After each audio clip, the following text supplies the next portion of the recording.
먼저 우리가 주로 성경을 읽고 그 성경의 말씀들을 대할 때 자주 범하게 되는 오류를 하나 살펴보려고 합니다.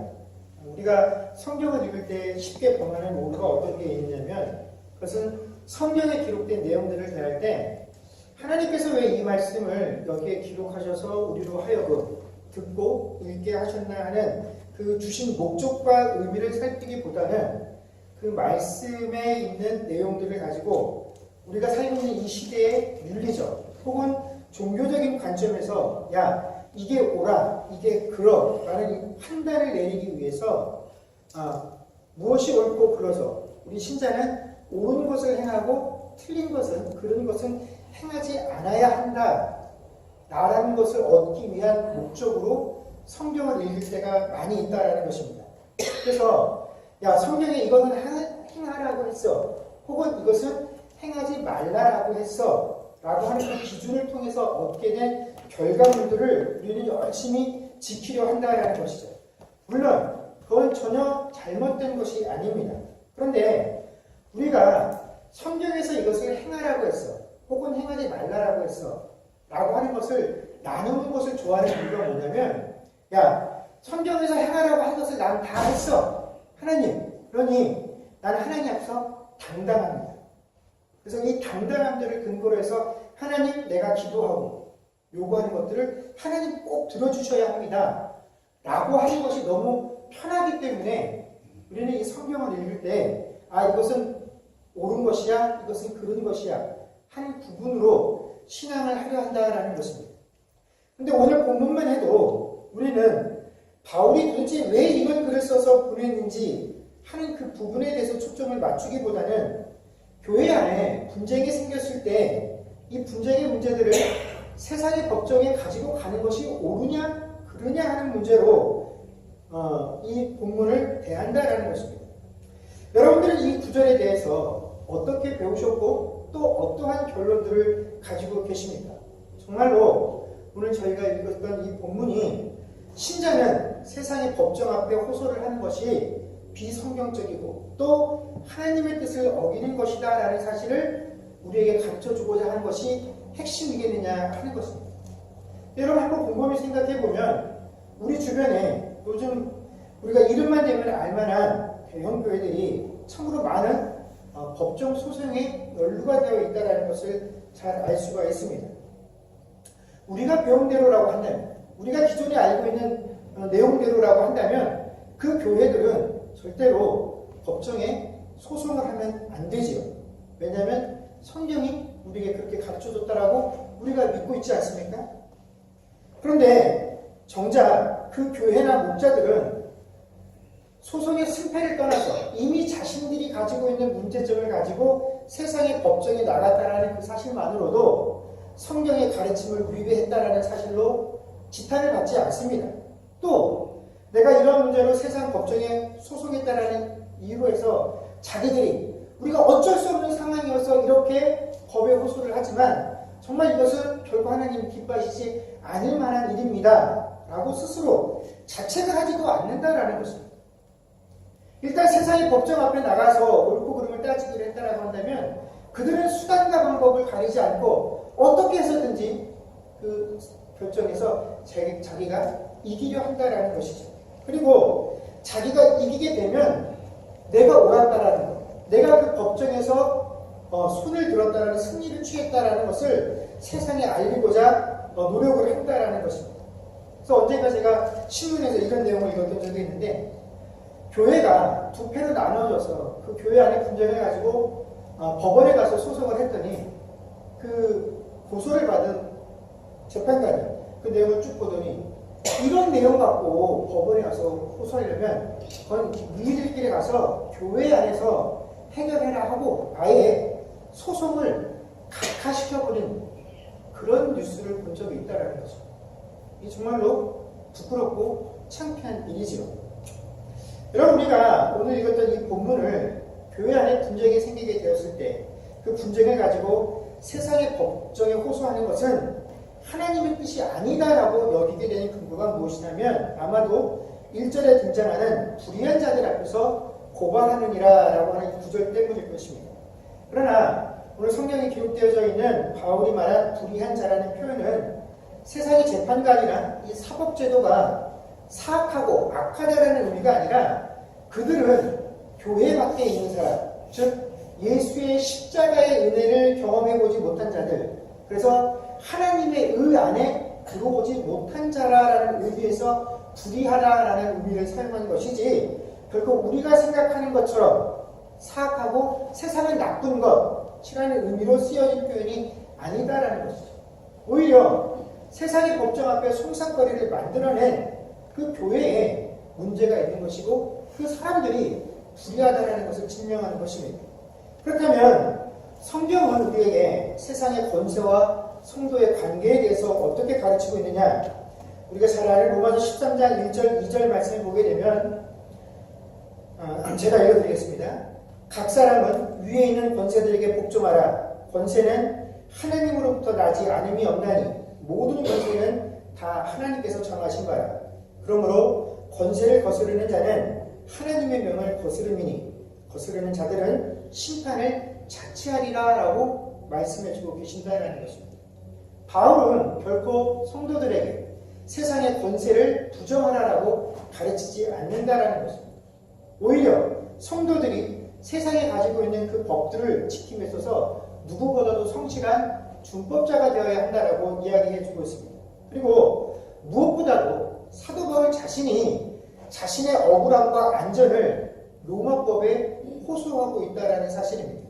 여러분 우리가 잘 아는 것처럼 사도행전을 보게 되면 그 25장에 세 차례의 선교 여행을 마친 바울이 예루살렘으로 돌아오게 됩니다. 그런데 이 세 차례의 선교 여행 중에 그 각 도시를 방문했었던 바울로 인해서 유대인들이 큰 분란을 겪게 되죠. 그래서 그 소식들이 예루살렘에 있는 유대인들에게 전해지게 되었고 이 바울은 유대인들의 공적이 됩니다.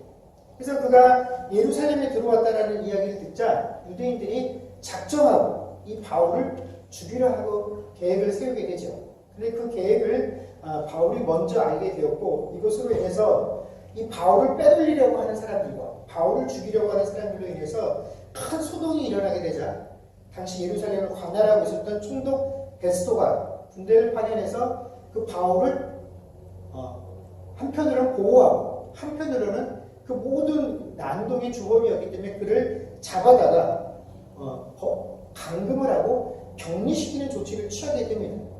그런데 그 예루살렘 땅에 그 감옥 안에 갇혀 있으면서도 바울이 느끼기에 내가 이 예루살렘에 있으면 내 생명을 보존하는 것이 어렵다라고 판단을 했기 때문에 그가 베스도 앞에 가서 뭐라고 청을 합니까?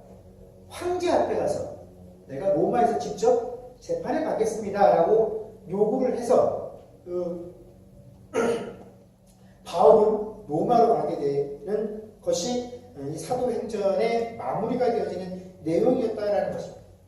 지금으로 치자면 그 사법체계에서 가장 최고 법원에게 내 억울함과 내 안전함을 지켜달라고 사도 바울 자신이 호소를 했다라는 것이죠.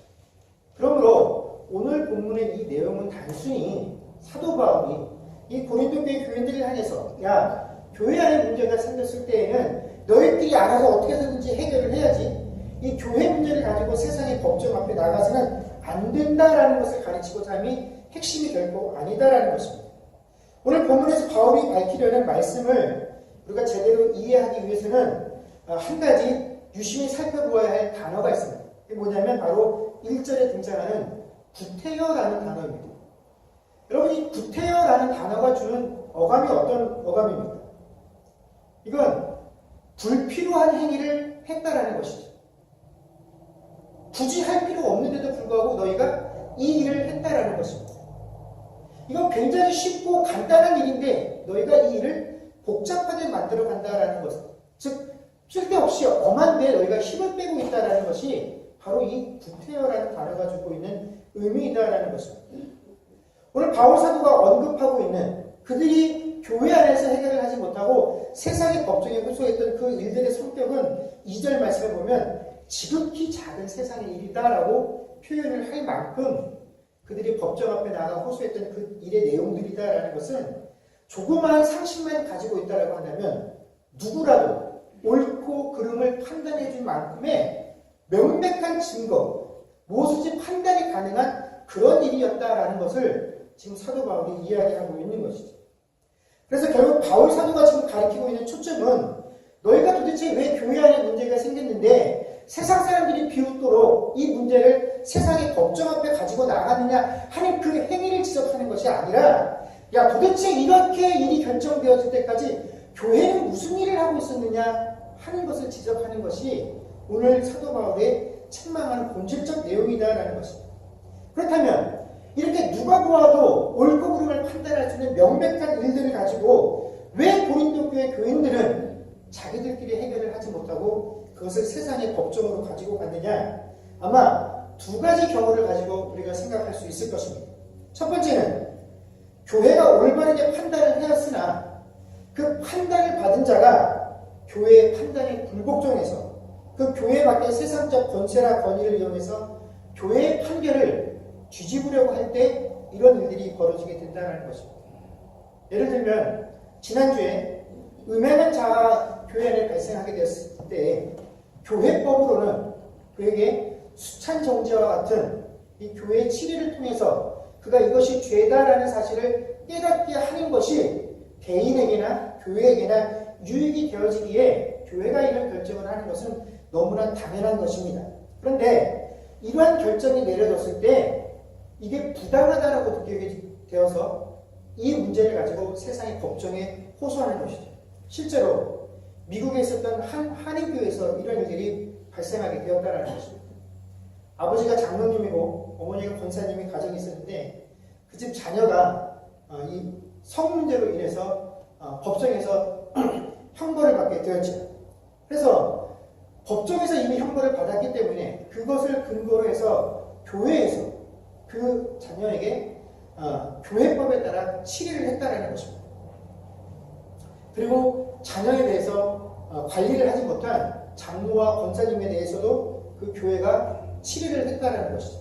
그런데 이 장로와 권사 부부가 교회가 자기 자식과 자기 두 부부의 명예를 훼손했다라고 해서 이것을 가지고 세상의 법정에 명예훼손으로 고발을 했고 세상 법정은 그래 맞다 교회가 그 세 사람의 명예를 훼손했다라고 해서 교회가 내렸던 모든 치리는 불가하다 하고 세상 법정이 판결을 내렸다라는 것입니다.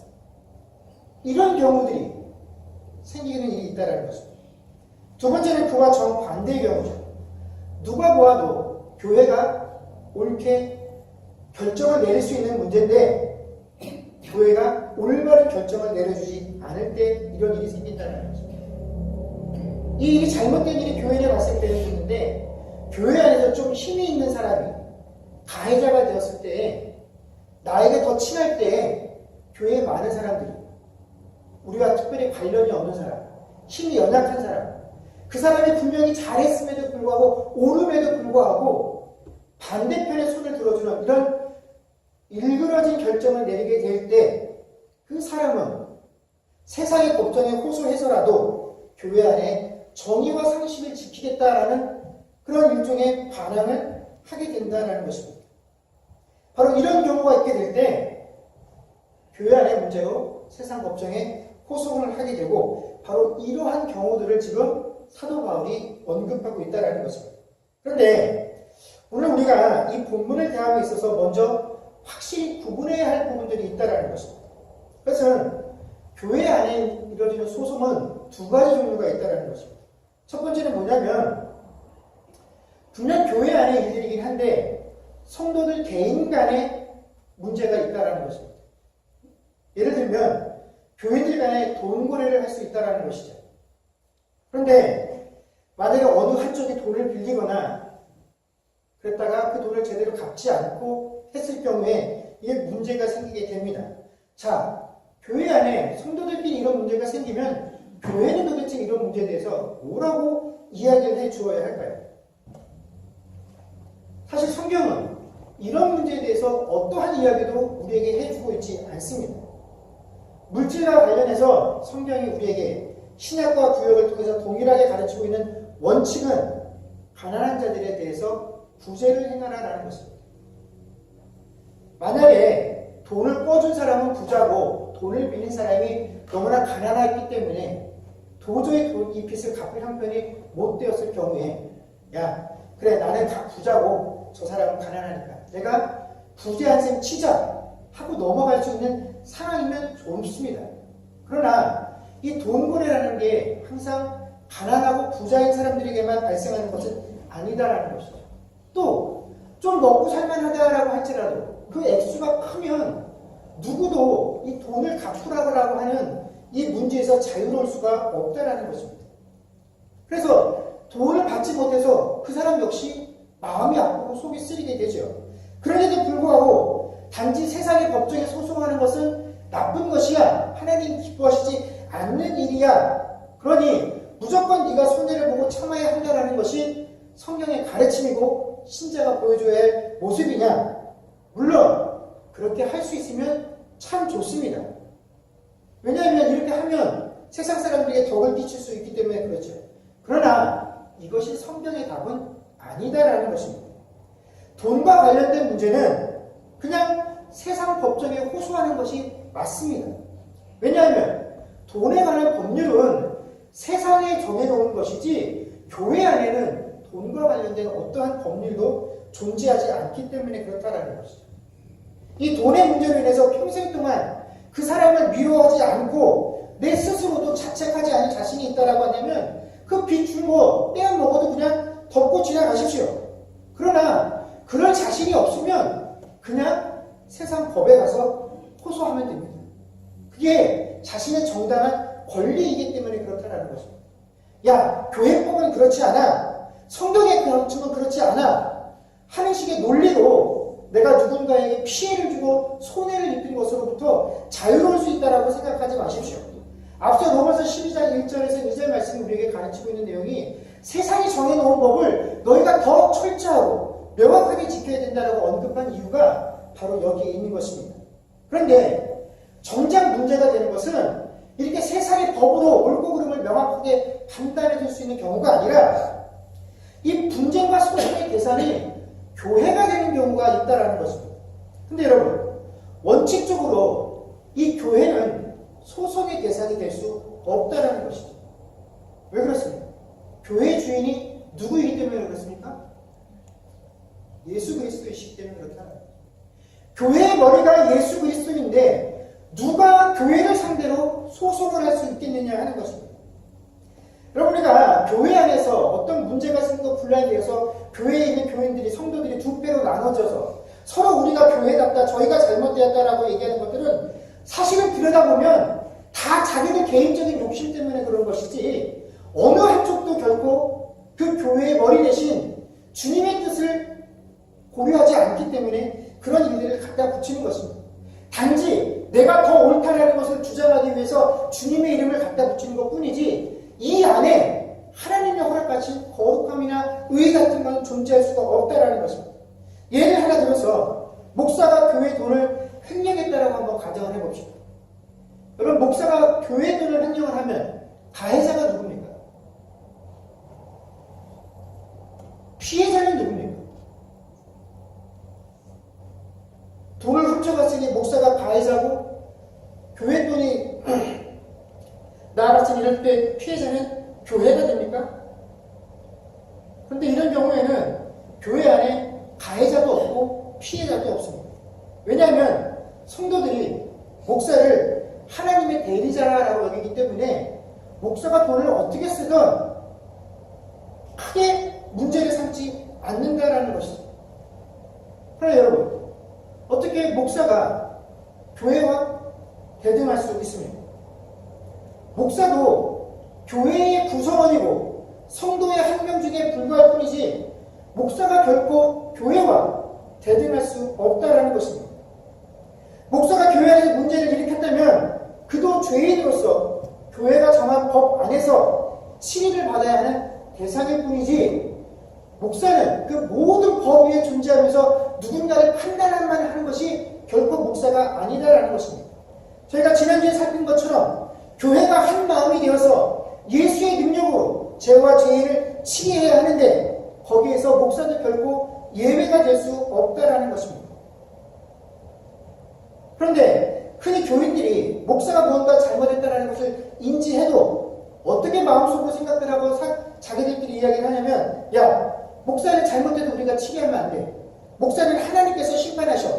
그러니 우리 성도들은 나서는 안 돼. 라고 하는데 그것은 결코 성경이 가르치는 내용도 아니고 하나님께서 요구하시는 사항도 아니다라는 것입니다.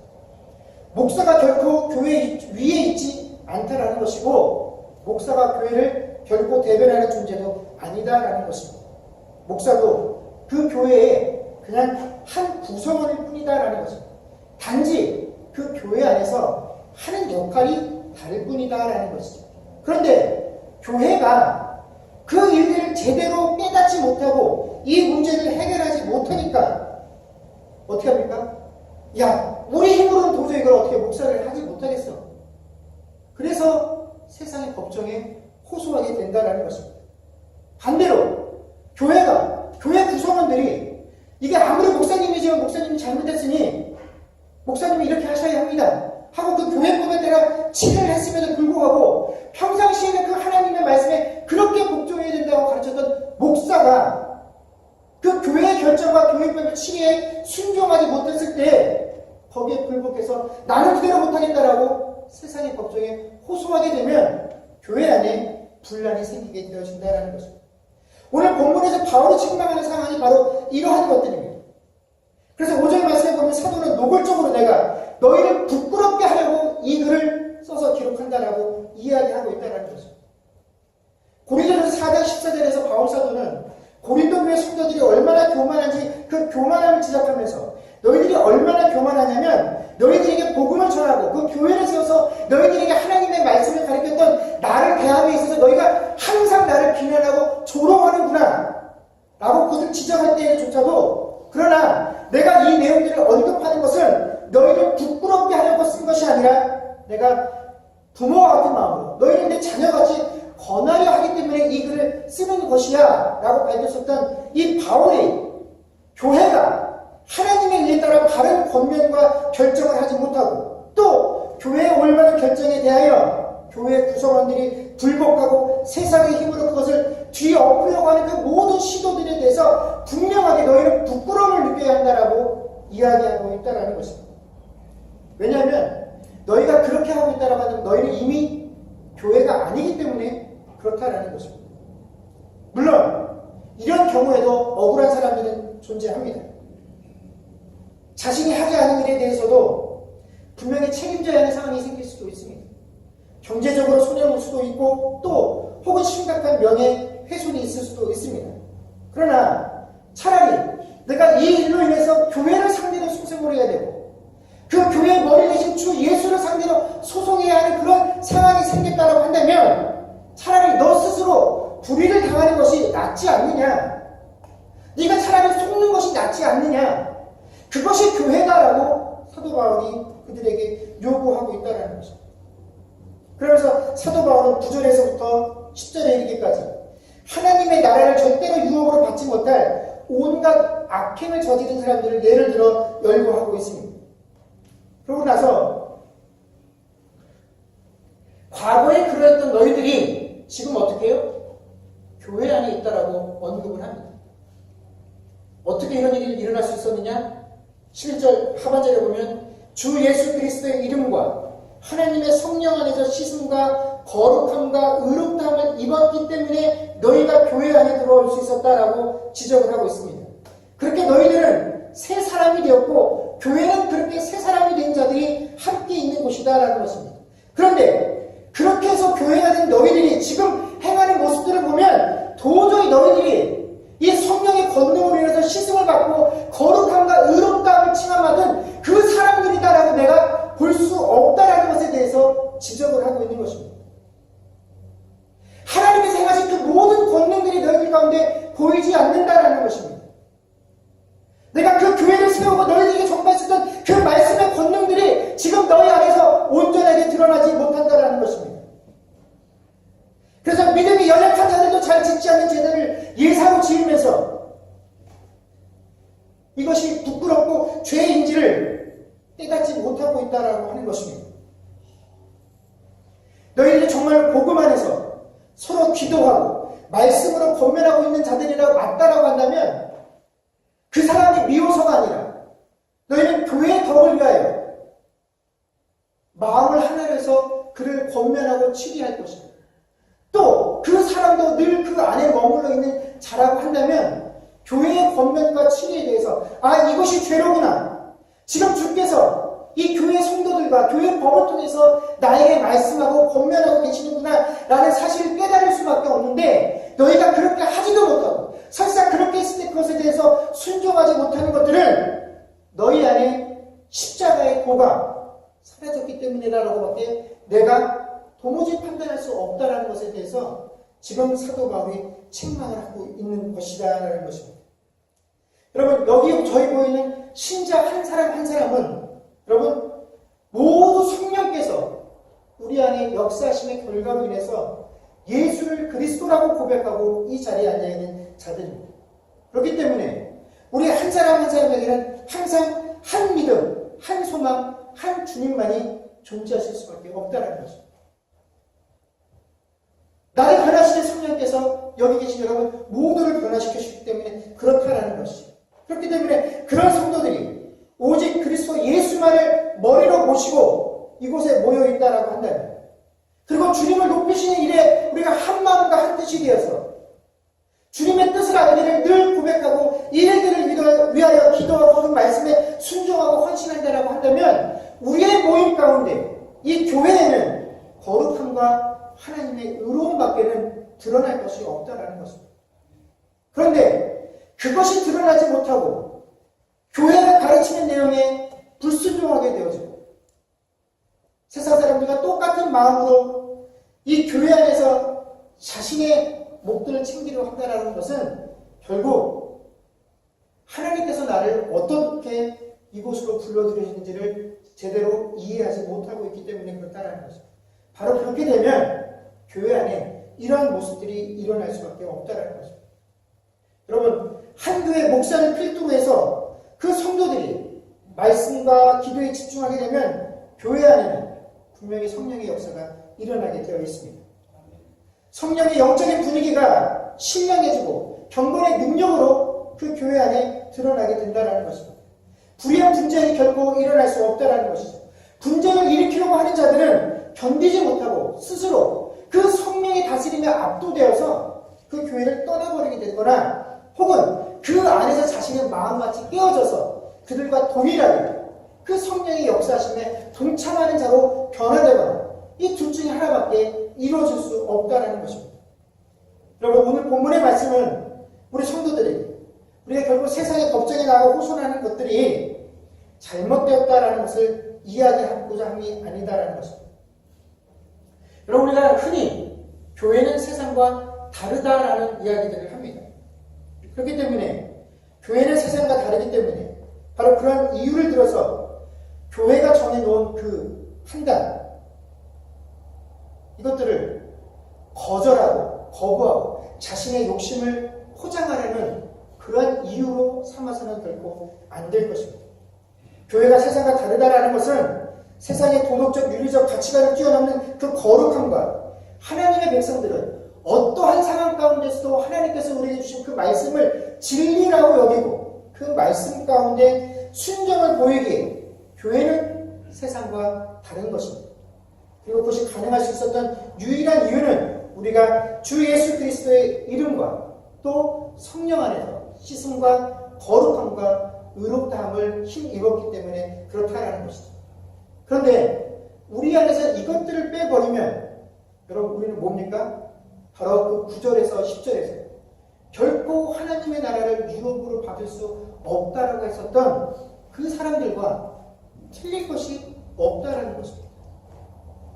여러분, 과연 우리 교회는 하나님이 보실 때 내가 너희를 부끄럽게 하려고 이 말을 전한다라고 하는 그 하나님의 경고에 해당되는 교회인지 아니면 이 하나님의 경고로부터 최소한 우리가 자유로울 수 있는 교회인지 우리들의 모습을 항상 살펴야 할 것입니다. 그러기 위해서 우리는 늘 주님의 말씀에 순종하고 결코 세상에 줄 수 없는 그 거룩함들을 가지고 이 교회가 세상과는 분명히 다르다라는 것을 증거하는 모습들을 드러낼 수 있는 저와 여러분과 이 주님의 교회가 되어질 수 있기를 주의 이름으로 간절히